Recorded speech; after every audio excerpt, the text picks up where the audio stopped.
আজকে গোটা বাংলাদেশ অবরুদ্ধ। আমরা সবাই কারাগারে বাস করছি। আমাদের সমস্ত অধিকারগুলোকে কেড়ে নেওয়া হয়েছে। আমাদের কথা বলার অধিকার, আমাদের ভোটের অধিকার, আমাদের সমবেত হওয়ার, মিছিল করবার, সংগঠন তৈরি করবার অধিকার সব কেড়ে নেওয়া হয়েছে।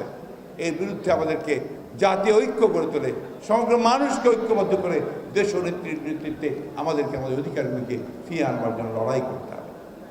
আমরা বরাবর বলেছি যে গণতন্ত্র হচ্ছে এমন একটি ব্যবস্থা যে ব্যবস্থায় আলোচনার মধ্য দিয়ে, সমঝোতার মধ্য দিয়ে, সংলাপের মধ্য দিয়ে একটা জাতীয় ঐক্য সৃষ্টি করতে হবে। দেশনেত্রী বেগম খালেদা জিয়া নিজে উদ্যোগ নিয়ে তিনি নির্বাচন কমিশন গঠন করবার জন্য একটি প্রস্তাব দিয়েছেন।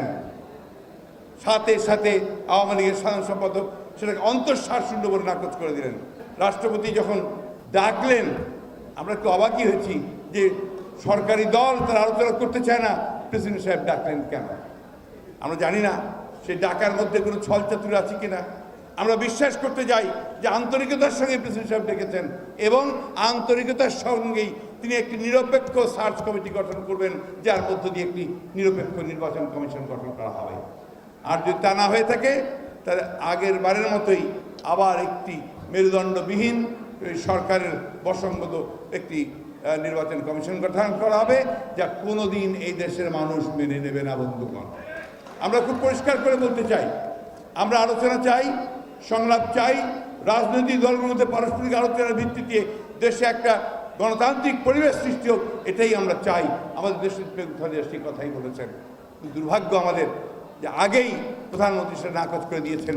আমি জানি না রাষ্ট্রপতির সঙ্গে আজকে সরকারের সম্পর্কের কোনো অবনতি হয়েছে কিনা, সে কথা আমরা চাই না, বলতেও পারি না। তো এইটুকু বলতে চাই যে রাষ্ট্রপতি যদি কথাটা সত্যিকার আন্তরিকভাবে বলে থাকেন, তিনি সত্যি কথা বলেছেন।